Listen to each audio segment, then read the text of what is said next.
మన ప్రభు అయినటువంటి యేసుక్రీస్తు నామమున మీ అందరికీ శుభాలు తెలియజేస్తా ఉన్నాను. నా మొదటి వీడియోలో దానియేలు గ్రంథం యొక్క గ్రంథకర్త గురించి మరియు రచయిత గురించి చర్చించాం. అయితే దానియేల్ అనగానేమి?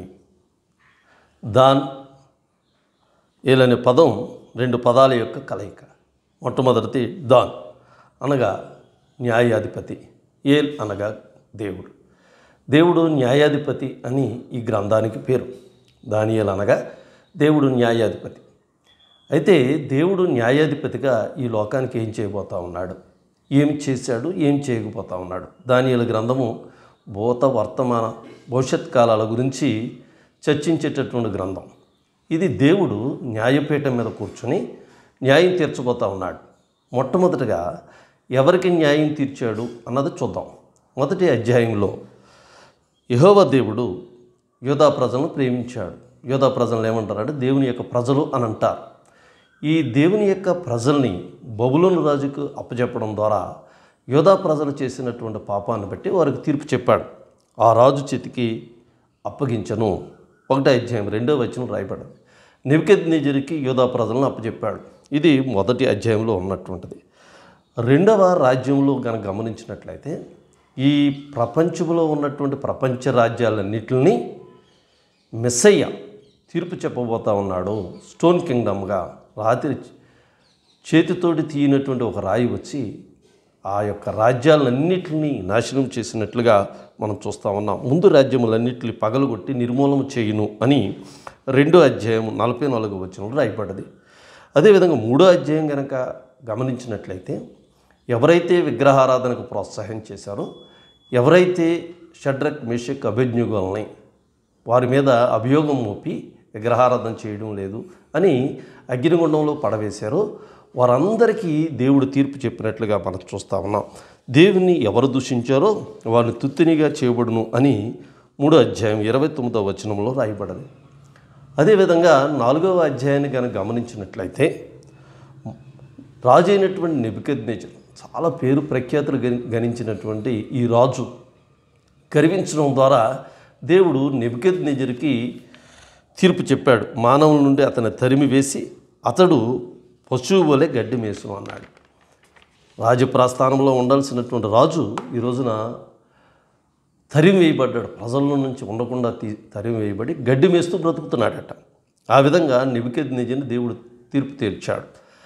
5వ అధ్యాయంలో కనుక గమనించినట్లయితే బెల్షాజర్ దేవుని యొక్క ఆలయంలో ఉన్నటువంటి వస్తువులను తీసుకొచ్చి తను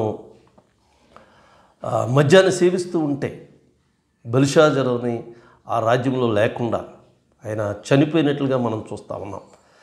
మాదీయులకి బబులోను యొక్క ఈ సామ్రాజ్యాన్ని అప్పచెప్పినట్లుగా మనం చూస్తూ ఉన్నాం. బెల్షాజరు ఈ బాబిలోను పరిపాలించినటువంటి ఈ రాజుల్లో చివరివాడిగా మనం చూస్తాం. బబులోనియన్లో 6వ అధ్యాయం ఆ విధంగా బెల్షాజర్ని దేవుడు తీర్పు చెప్పాడు.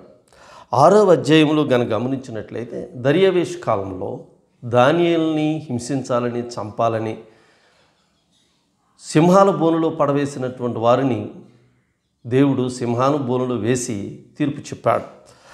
దానియేలు మీద మోపిన ఆ మనుషులను, నింద మోపిన ఆ మనుషులను వారు తోడుకొని వచ్చిన సింహపు గుమ్మలను పడద్రోసిరి. ఎవరైతే సింహం బోన్లో పడవేయాలని ఆశపడ్డారో వారందరినీ సింహం బోన్లో పడవేసినట్లుగా మనం చూస్తూ ఉన్నాం. 7వ అధ్యాయంలో గమనించినట్లయితే మనకు తెలిసి 7వ అధ్యాయంలో 4 క్రూరమైనటువంటి మృగాల సముద్రంలో నుంచి వచ్చినట్లుగా మనం చూస్తూ ఉన్నాం. ఈ సముద్రంలో నుంచి వచ్చినటువంటి ఈ 4 క్రూర మృగాల్ని దేవుడు నిర్మూలం చేసును, అధికారం నశింప చేటుకును, నిర్మూలం చేటుకును తీర్పు విధింపబడను అన్నాడు. 7వ అధ్యాయం 26వ వచనంలో ఈ 4 మృగాల్ని దేవుడు నాశనం చేసినట్లుగా, నిర్మూలం చేసినట్లుగా మనం చూస్తూ ఉన్నాం. 8వ అధ్యాయంలో ఉత్తర దక్షిణ రాజ్యాలు అంటే ఇజ్రాయేలీలు అలాగే యూదా సామ్రాజ్యాలకి తీర్పు చెప్పినట్లుగా మనం చూస్తూ ఉన్నాం. 9వ అధ్యాయంలో గమనించినట్లయితే అభిషక్తుని గురించి రాయబడ్డది. మానవాళి చేసినటువంటి పాపాలను బట్టి అభిషక్తుని గొలగతా కొండ మీద సిలువ వేయడం ద్వారా ఈ లోకంలో ఉన్నటువంటి పాపానికి తీర్పు చెప్పినట్లుగా మనం చూస్తా ఉన్నాం. 9వ అధ్యాయం 26వ వచనములో అభిషక్తును నిర్మూలన చేయబడ్డాడు. ఎందుకు నిర్మూలన చేయబడ్డాడంటే లోకానికి తీర్పు చెప్పడం ద్వారా. 10వ అధ్యాయంలో కనుక గమనించినట్లే సాతాన్ ప్రిన్స్ ఆఫ్ ది వరల్డ్ అని అంటారు. ఈ సాతానికి ఈ లోకంలో ఉండేటటువంటి ప్రపంచ రాజ్యాలన్నిటికీ ఈ యొక్క తీర్పు చెప్పడం జరిగింది. వీళ్ళు తీర్పు చెప్పాడు. వారు చేసినటువంటి పాపాలను బట్టి, వారు చేసినటువంటి క్రియలను బట్టి తీర్పు చెప్పినట్లుగా మనం చూస్తూ ఉన్నాం.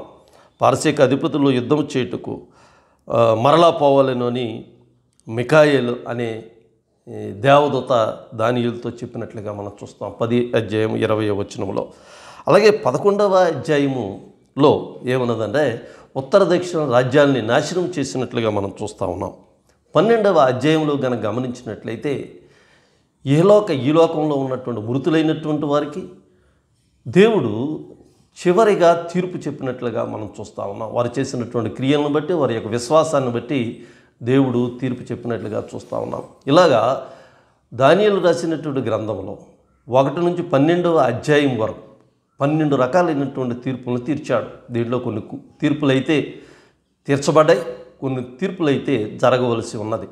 అందుకని దానియేలు గ్రంథము వర్తమాన భవిష్యత్ కాలాలకు సంబంధించినటువంటి గ్రంథంగా మనం చూస్తూ ఉన్నాం.